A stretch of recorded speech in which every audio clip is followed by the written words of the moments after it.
Is India finally preparing to bow to US demands and cut oil supplies from Iran? Well, India's oil ministry is reported to have asked refiners to prepare for a drastic reduction in Iranian oil imports.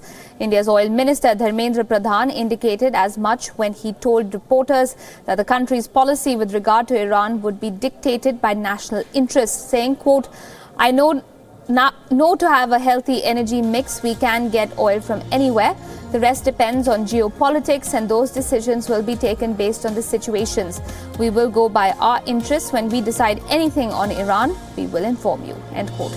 The statement comes against the backdrop of rising US pressure on both India and China to comply with its sanctions on the regime in Tehran.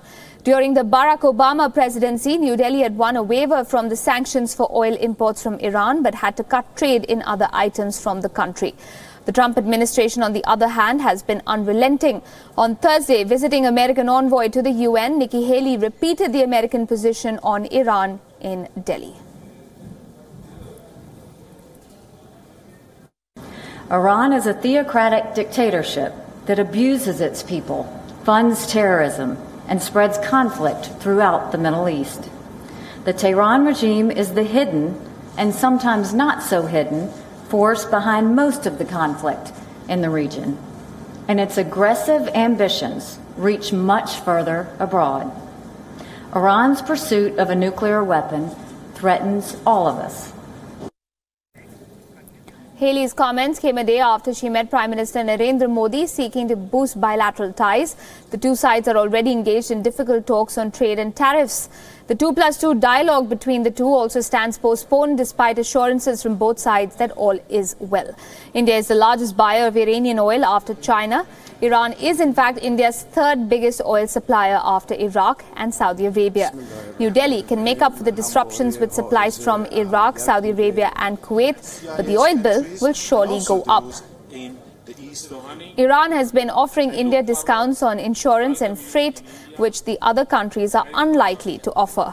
Any decision to curtail supplies will also impact a careful rebalancing of ties with Tehran that New Delhi has been attempting under the Modi government. Earlier this year, India and Iran had rebooted ties during a visit by the Iranian President Hassan Rouhani.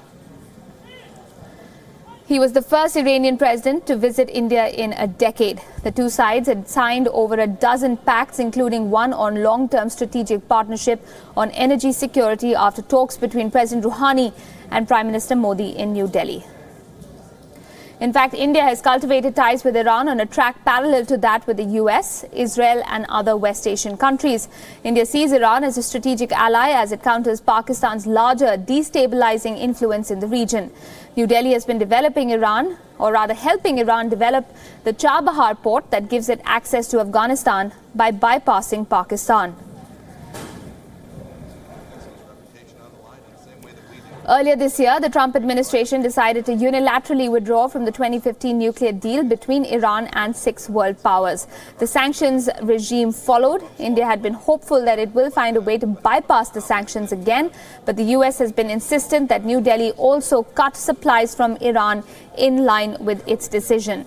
As per US law, the wind-down period for the sanctions to take effect ends on the 4th of November. The US says the sanctions law will apply on all countries, including India and China, after that date.